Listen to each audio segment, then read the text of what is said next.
Hey guys, so welcome back to the channel. I have another repair video, this time in a 2004 Chevy Cavalier instrument cluster coming from Maryland. Shelly H, this is your instrument cluster. As I normally do, well, I already have the cluster apart and clean because it was really dirty. So I have OCD. I cannot work in something like that dirty, so I cleaned it up already. I have it connected and powered up, and I'm using the snap-on Zeus in order to do the test. Let me take you over to the folder so we can see her concerns. As I normally do, I take a picture of the board with the notes from the customer, which I have removed her personal information and just leave her name and the note in the bottom. It says gas gauge fluctuates, check gauges light comes on and off, need the light repair where mileage shows, and I can see that, and I'm going to show you. Well, you can see right here, it should be showing the mileage or something, error, because if we don't have the vehicle connected, it might not read the mileage, but it should say at least something in there, and nothing is showing. It says the check engine light comes on and off. Well, Shelly, that check engine light come on and off is mostly or most likely a problem either on a wiring or a fault code in the computer, because the light is not coming on in here. That means there's nothing in the cluster. The cluster will be turning that bulb as is being commanded on by the computer, which is at the end, the one that sends the power, or so we'll see if it's power or ground over to that bulb to be on. It says that temperature gauge works fine and tachometer works fine. It says nothing about the speedometer, but I will be checking everything. All right, so the next picture is the board, which I can see a little bit of corrosion in here, and not abnormal because this connector is actually exposed. That plastic is not really a seal cover. It has many holes, so moisture can always enter. And when we're cleaning the dash or spraying around in there, we might enter some, fluid or water in there, which is, as long as it's not too much, it's not a problem. All right, so we have, you can see I cleaned the entire face, like looking like brand new. This is me doing the test. This is the lamp test, which you can see right here on the scanner, right here. Oh, come on. I'm so sorry, guys. I thought I was showing you, and not sure why the display is not showing. So let me just go back to the first picture. I'm going too fast, and sometimes I forget to show you that well. So this is the notes that I was reading, where it says gas gauge, check gauges, check gauges light comes on and off, and that is that is actually a bulb. Okay, so we'll see where that one is actually, or what triggers that one up when we see the wire diagrams. This is what I was saying, and I see a little bit of a corrosion here, nothing abnormal. The next one is the face of the dashboard, now clean, because I couldn't start working in something as dirty as it was this one. And then this is the lamp test that I was telling you. So right here on the scanner, on the tab, you can see what it says lamp test, right when I'm moving that arm.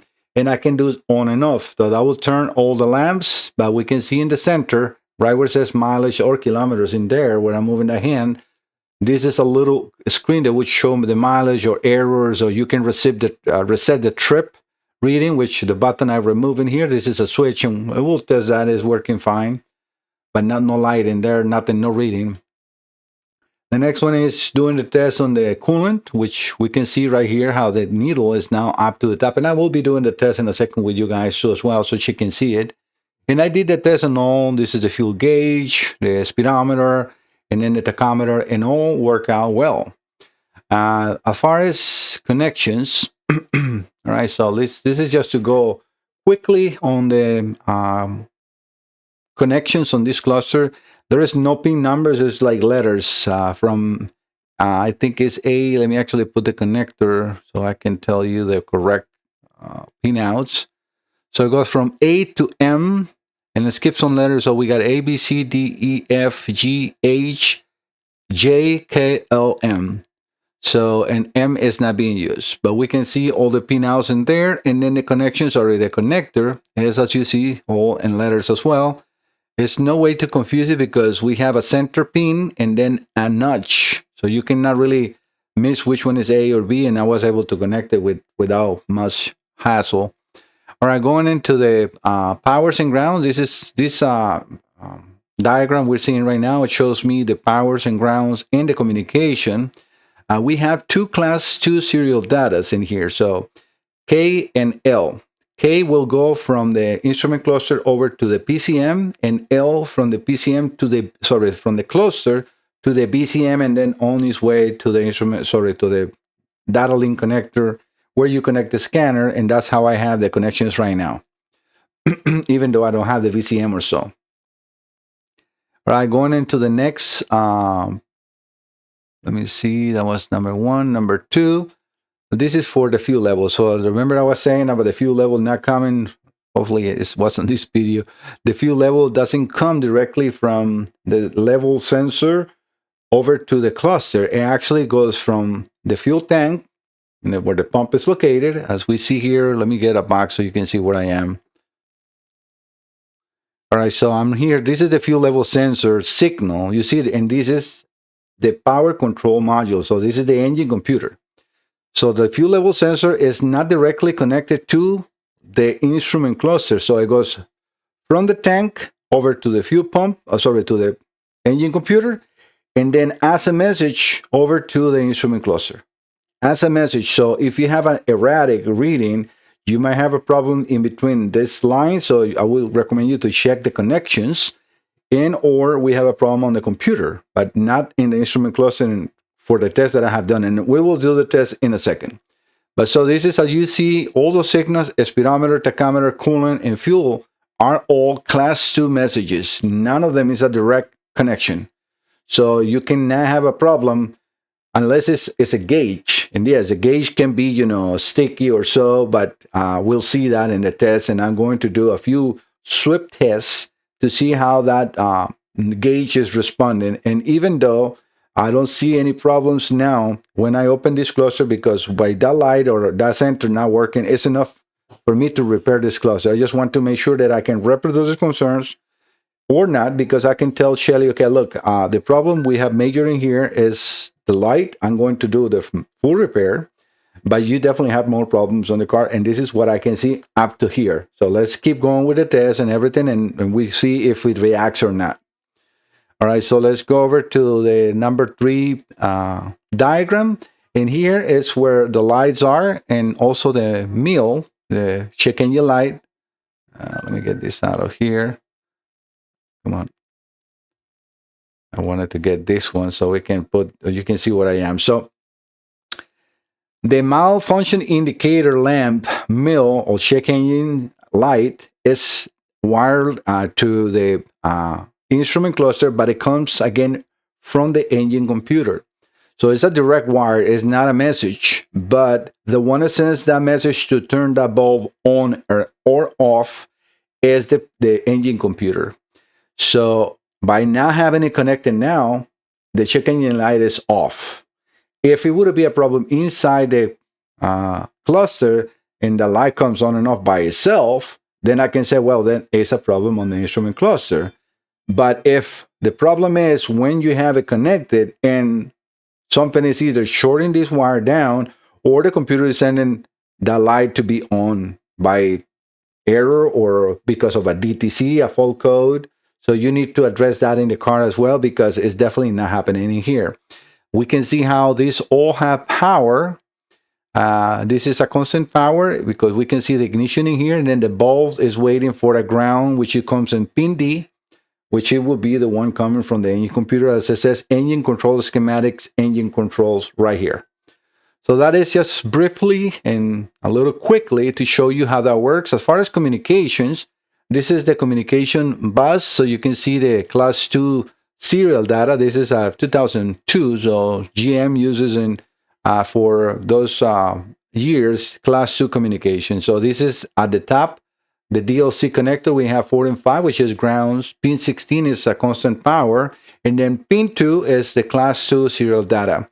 It goes from the DLC, again, when you connect your scanner, over to the BCM. And then the BCM is kind of like a gateway, even though it's not really talking in a different, in a different bus. That's why all I did was connect this cable L, because if we see here from B9, pin B9 on the BCM goes to L over the instrument cluster. This is the instrument cluster. So what I did is I connected this L wire directly to pin 2 on the DLC, which is my DLC where I'm connecting my scanner. But K, on the other hand, what I was saying, this cluster has two class 2 communications. K goes from there to the inflatable restraint module and to other modules, including the power control module. So we need to understand that in the vehicle as well, Shelly, because all the messages have to go through all these modules before they can reach the actual instrument cluster. And it's a quick communication. It's a quick wire. It's a one-wire communication. But if the airbag module or the ABS module, EVCM, has a problem, that can interrupt the messages. It's kind of weird or odd that it's only one, the one giving you the issue. I will probably think that either we have a problem on the computer or we have a problem on the fuel level. But again, we need to still test, do the sweep test a couple of times and so to see how that gauge moves. But yeah, that's in a quick way to show you how that works. All right, now let's go over to the cluster. I'm going to make a little zoom.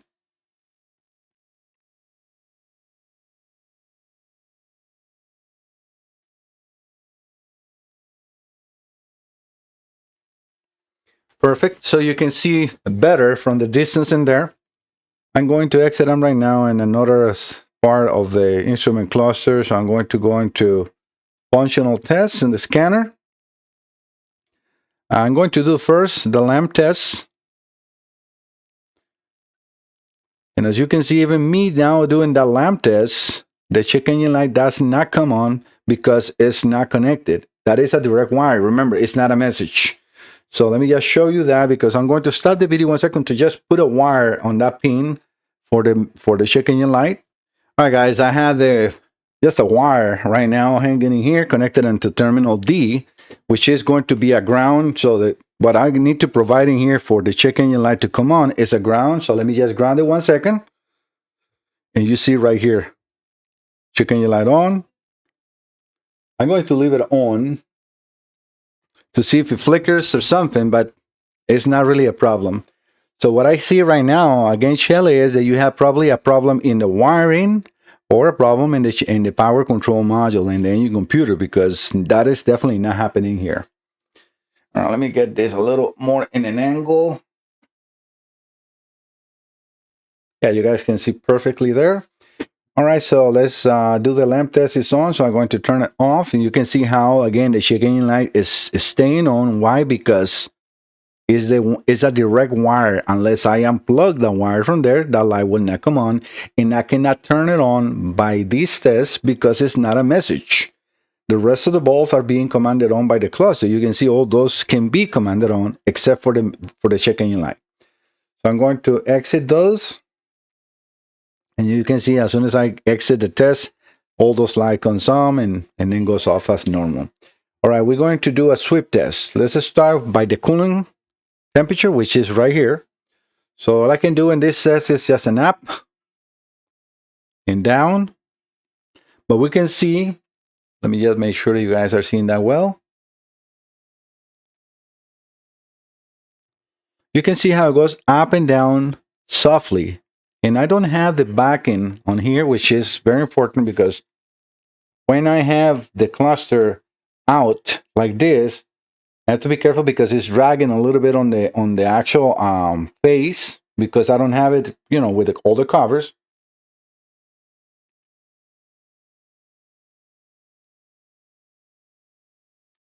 But yeah, it's not really affecting anything in there. And we can see how it goes up and down normally. So that's a normal gauge movement. Let's do the fuel gauge, which is her concern. So up.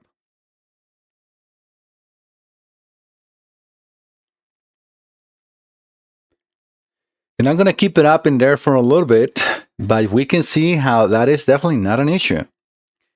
So definitely not a problem. And one thing that I want to do, what I'm going to do is I'm going to switch my connection because it's realistically for this cluster, it doesn't matter where it's coming the signal from. I think that I am now connected into L. into L. I'm going to move the class 2 communication over to K to do this same test to see if maybe corrosion has affected that pin internally in the cluster, and that's why she's getting that problem. Remember, I'm trying to get as much as I can as a test to see if I can duplicate her concerns. We already have this problem, so let me move that wire. Let me just go over to the connector, which should be right here. So, I'm connected into L. So be one wire next to that one. So let me just see that. And L.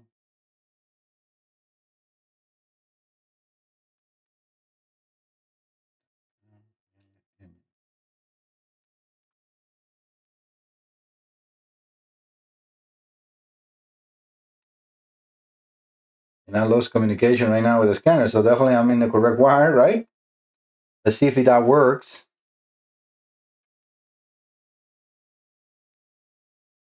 I have to be as careful as possible, keeping the cluster in the correct connections. So we're going to exit here. And hopefully you saw that in there. I know that it's a little blurry, but not realistically, it's not really much to see here. So let me go into display code to see if we have communication, and we are in communication. You see right now I'm back in the instrument cluster. So let's do a functional test. We're going to do the field test, the field gauge test, the same way. And you can see how the lights are now in diagnostics. That is telling me that it is indeed communicating. So we're going to go up. And you see it's very good communication. So class 2, it doesn't matter which of those two wires are you really connected to, but in the car it's important. It's not really important for me here because there is not two different transceivers inside this cluster. It's only one. What it's doing is has an in and an out. So but it's no polarity. You can have it into either one as I'm showing here, and it will work. Obviously in the car, the manufacturer put that pin L from the cluster to the BCM, and then pin K over from the cluster to the airbag, then from there to the BCM, or sorry, to the anti-lock brake system, and then to the engine computer. It's just as an order, but this is a one-wire communication, so it has no polarity. And we can see here that it's working good. So this is a test that I wanted to do, and you can see that it's actually a valid test. All right, let's. I don't see nothing really wrong with that gauge. I'm going to do now the speedometer. Oh, that one just quit up. Might be the position here because I can hear. Yeah, you know what? Let's take it back in. Let me hold it back a little bit because especially in that one. Let me see. Oh, yeah, we might have to reset the needle.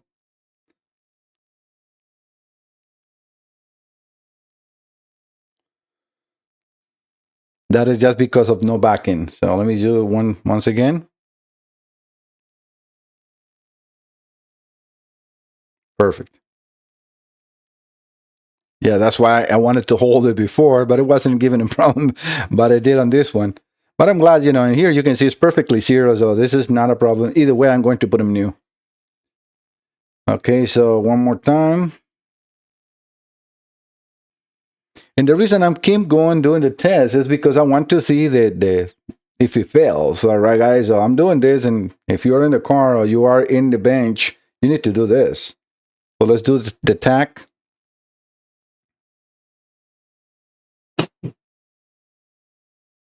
No issues at all. And we don't have any problems of even her on that. So let's do the fuel gauge once again.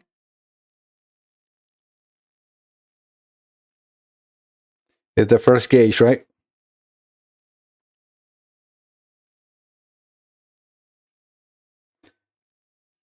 You can see it. I mean, it's perfectly moving up and down. No issues whatsoever. Yeah, I don't think, Shelly, I'm actually leaning into, yes, we need to correct the ball situation and see if that center of that screen is actually even alive, because there's nothing in there. I cannot see nothing, even getting close or anything. I don't see nothing. But yeah, I think you have problems in the car. I can correct some situations in here, but those situations that you describe in here, but the checking your light on and off, and the gauge fluctuation, I think that you're going to still have that problem in the car. All right, guys, let me do the repairs, and I'll be right back. All right, finish the repairs. Let's wake up the scanner. I need to turn the, oh, actually it is on. So let me move you over here. I already put the lenses on it. And we're going to do the same test as before. Let me power it on. And now we can see 218, 502 miles. Now we can see mileage. And like I said, you know, it gives the error after because it knows the computer is not connected, the PCM. But that is correct. So that is exactly how it's supposed to be. All right. So I already deselected the vehicle. So this is just an instrument cluster. So I'm going to go by year. So it's a Chevy 2004 manual. What's happening?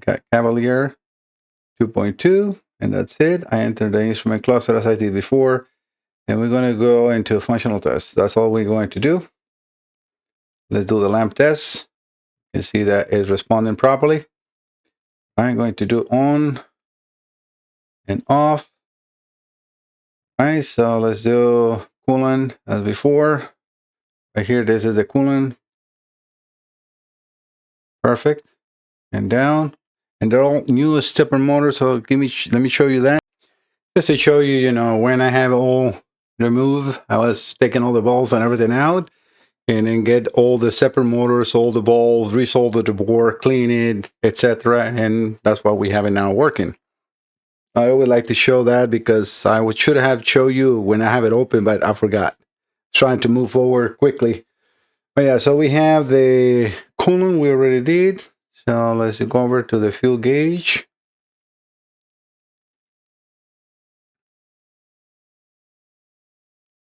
And you can see it completely full, and then down. And this definitely this stepper motors are no noise. The other ones were making a little bit of a noise, but it's hard to say if it was because, again, I didn't have the covers or not. But I don't care. Like I said, as long as I correct a problem, the cluster needs repairs. And I'm going to do my complete repair, which is all stepper motors and everything as I just showed you. All right, stepper motor speedometer, which you can see is in the maximum. And then last, the tachometer.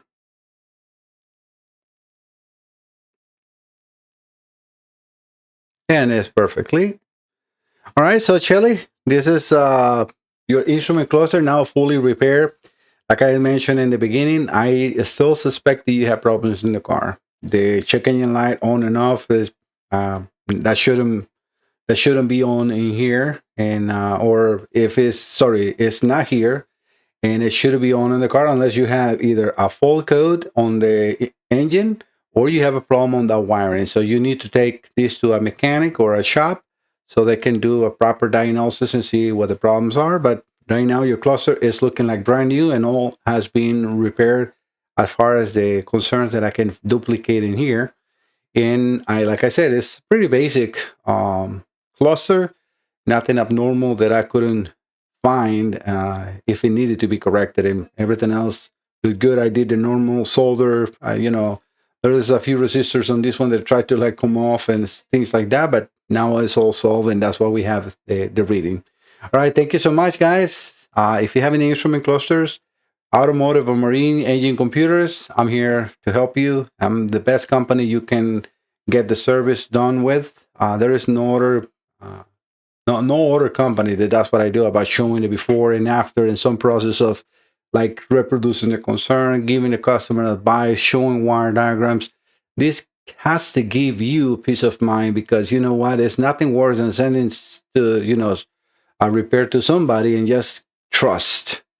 And then when, like, you know, when it corrects the problem, you're happy because everything is fixed. But if it happens again, did they did something or not? I am completely transparent. You can see the repairs, you can see the parts being removed, everything is done. So I think that separates my business with anyone in the world. Thank you so much. Don't forget to subscribe. See you next time. Bye bye.